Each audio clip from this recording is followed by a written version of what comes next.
What's going on? If you clicked on this video, it's because you are either experiencing or have been told that you have something like patellar tendonitis, patellar tendinopathy, runner's knee, jumper's knee, any of the above, and you would like to have it feeling better sooner rather than later. So let's go ahead and get right into it.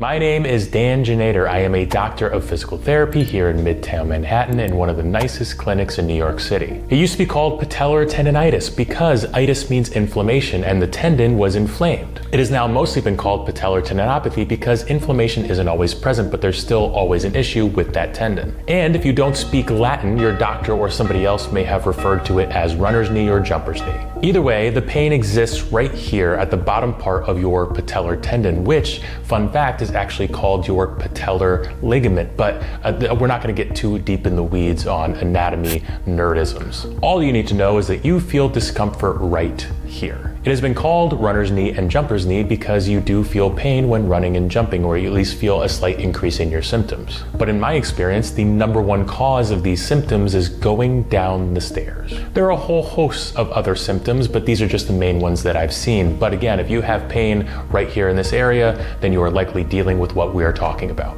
It is an incredibly annoying pain. It can really start to affect your day-to-day life. But when it comes to this pain, there is one piece of amazing news. Because there is one exercise that has been shown time and time again in the research to help, and I have seen it work with tens, if not hundreds of patients. The exercise that I am talking about is an extended isometric hold of your quadriceps on a leg extension machine that looks like this. That may sound complicated when I say it all at once, but basically all you do is get in this position and hold that contraction, basically holding your knee straight for 45 seconds and repeating for a set of 10 repetitions. In the studies, they normally do this exercise at about 85% of your 1 rep max, meaning 85% of what you could only do one time, meaning that that's a lot of weight. Luckily, in real life, and when doing this with people, I don't need to get anywhere close to 85% of that 1 rep max to see a positive change in symptoms. Also, I have found that it's far less important to hold for 45 seconds 10 times and more important to do whatever you feel comfortable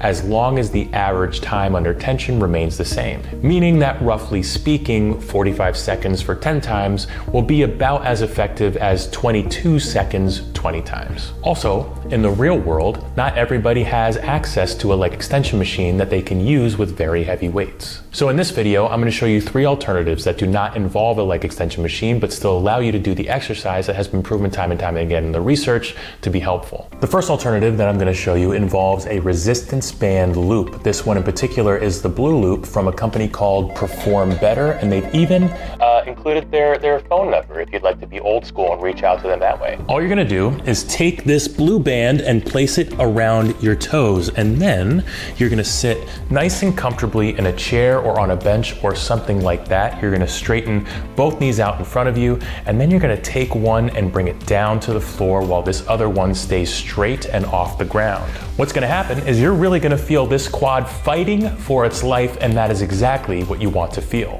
Remember, in the research, it's all about time under tension and mostly for this quad, so the fact that you can get this much tension out of a band like this is really great. And once again, the goal is to hold this contraction, keeping your knee as straight as you can for 45 seconds and repeat 10 times, or in the neighborhood of 22 seconds and repeat 20 times. This will not be a very quick exercise. If you don't want to use a band, you can also try to find about the heaviest ankle weight that you can get. This one is about 10 pounds, and it's from a company that starts with an H. I don't think I'm gonna attempt to pronounce that. Henkleon. Sounds like a French movie star. The setup for this one is very easy. All you're gonna do is take Hank Leon and strap it onto your ankle, and then sit back just like you would have with the band, and all you're gonna do is straighten out that knee, keep it completely straight, and hold that tension for the same time that I've already said. Once again, once you get in this position, you should feel that quad fighting for its life. It should feel pretty challenging. In the studies, again, they use a bunch of weight, and we're not even using a bunch of weight. And for what it's worth, I do find this ankle weight variation a little bit easier and a little bit more beneficial artificial than the resistance band variation, but it is close enough that it is more up to you. If you have one or the other laying around the house, you can at least get started with that. The final variation involves a Pilates ball, and while this exercise technically would work with something like a soccer ball or volleyball, I have found that a Pilates ball does a much better job. What you're gonna do is you're just gonna stand with your back against the wall. You're gonna keep your heel against that wall as well and take the ball and place it between the back of your knee and the wall. From there, all you're gonna do is push the back of your knee into that ball as hard as you can while again getting that quad to really squeeze and work. Most of my patients seem to like this variation the best. And again, you're holding for 45 seconds 10 times or 22-ish seconds 20 times. After you work on those exercises, it's also important to include some more functional exercises to really help with the things where you feel limited, like as mentioned before, going down the stairs. And this is my favorite one to get started with. In this case, I'm using TRX straps for a little bit of support, but you don't have to do that if you don't have them. You can really do this exercise holding on to almost anything for balance. In this case, it can be an electric bike, but it can also easily be a kitchen countertop or a table or a chair, really anything just to provide a little bit of extra support.